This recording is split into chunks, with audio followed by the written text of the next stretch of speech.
అక్కడున్న బాలీవుడ్లో ఖాన్స్ అందరినీ కూడా వణికిస్తున్నాడు అల్లు అర్జున్ అని ప్రజెంట్ సోషల్ మీడియాలో ఫుల్ ట్రెండ్ నడుస్తుంది.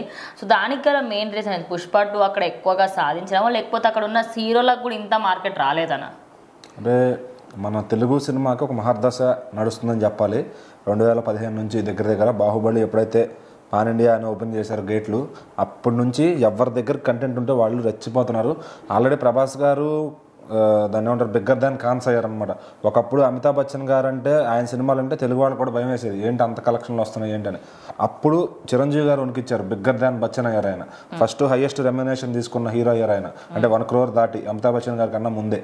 సో తర్వాత ఇంకా ఖాన్స్ వాళ్ళ ఇది మొదలుపెట్టారు. సో మరి వాళ్ళు వస్తూనే ఉన్నాయి, సినిమాలు వస్తూనే ఉన్నాయి, 100, 200, 300 దాటి వెళ్తూనే ఉన్నారు. ఒక్కసారి మనది ఓవర్ నైట్ బాహుబలి కొట్టడం అందరికీ షాక్ అనిపించింది. ఆ ఖాన్స్ అందరికీ ప్రభాస్ గారు ఖాన్ బేరీ ఇచ్చారని చెప్పొచ్చు. సో ఆ తర్వాత లీగ్లో మళ్ళీ ఇంకా తమిళ వాళ్ళు, కన్నడ వాళ్ళు కూడా కంటెంట్తో రావడం మొదలుపెట్టారు. ఈవెన్ కర్ణాటక నుంచి కూడా కేజీఎఫ్ వచ్చి వాళ్ళకి మళ్ళీ ఖాన్ బేరీ ఇచ్చిందని చెప్పాలి. సో అట్టకేలకు కష్టపడి వాళ్ళు పెట్టుకున్న దంగల్ కానీ తర్వాత వాళ్ళు మన జవాన్, పఠాన్తో షారుఖ్ ఖాన్ గారు 1000 కోట్లకి తీసుకెళ్లారు వాళ్ళ ఇండస్ట్రీని. సో ఆ రికార్డులు కానీ మొత్తం ఎగ్జిస్టెడ్ ఏదైతే ఇండస్ట్రీ హిట్ ఉందో మన స్త్రీ 2 కానీ గదర్ 2 కానీ అన్నీ కూడా 650 కోట్ల రేంజ్లో ఉన్నాయి ఫుల్ కలెక్షన్స్ హిందీవి. మొత్తాన్ని క్లీన్ స్వీప్ చేసి పడేసాడు అనమాట Allu Arjun with in 12 or 13 days. I think 12 daysలోనే మొత్తం క్లీన్ ఇండస్ట్రీ హిట్ అయిపోయినట్టుంది. సో ఇప్పుడు ప్రాఫిట్స్లో నడుస్తుంది ఆల్రెడీ హిందీలో. సో ఖచ్చితంగా అసలు ఇంత బిజినెస్ 500 దాకా వెళ్తుంది అనుకున్నారు, కానీ ఇంత బాగా బిజినెస్ అవుద్దని ఎవరు అనుకోలేదు. ఎందుకంటే అక్కడ ఆడియన్స్ అంత వెర్రెక్కిపోయినారు అనమాట సినిమా చూడటానికి. ఏదన్నా కానీ అంటే వాళ్ళు ఫ్యామిలీలు కూడా వాళ్ళు క్యూ కట్టి నార్మల్ డేస్లో కూడా క్యూ కట్టి వెళ్తున్నారు. ఇంకా వీకెండ్స్ అయితే అసలు దొరకని పరిస్థితి అక్కడ. ఇక్కడ మన దగ్గర దొరుకుతున్నాయి కానీ అక్కడ దొరకని పరిస్థితి.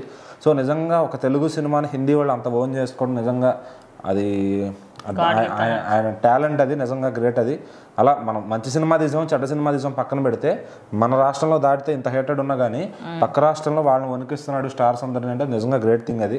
సో మన తెలుగు వాళ్ళు రాజమౌళి గారికి ఒక డ్రీమ్ అనొచ్చు. ఆ డ్రీమ్ రన్ మళ్ళీ ఆయన ఈసారి ఇంకా బిగ్ టార్గెట్ చేయాలని ఇంకా బాగా కష్టపడాలి ఆయన సినిమాని. ఇంకా మహేష్ బాబు గారితో తీసే సినిమాని ఇది ఒక పరీక్ష అనమాట. ఇప్పుడు దీంట్లో ఈ మధ్యకాలంలో నాకు తెలిసి దీన్ని కొట్టే సినిమా రాదు. సో వస్తే ప్రభాస్ గారు సలార్ 2 ఏమైనా కొట్టొచ్చాము, కల్కి 2 ఏమైనా కొట్టొచ్చాము. సో మళ్ళీ నెక్స్ట్ ఇంకా ఏ సినిమా కొడుతుంది, ఏదైనా సీక్వెల్తోనే కొట్టగలుగుతారు. మళ్ళీ లేదు స్ట్రైట్గా కొట్టేదంటే ఓన్లీ మహేష్ బాబు గారికి, రాజమౌళి గారికి మాత్రమే ఉంది ఆ సత్తా. సో ఖచ్చితంగా ఆయనకు బిగ్ టార్గెట్ ఇది.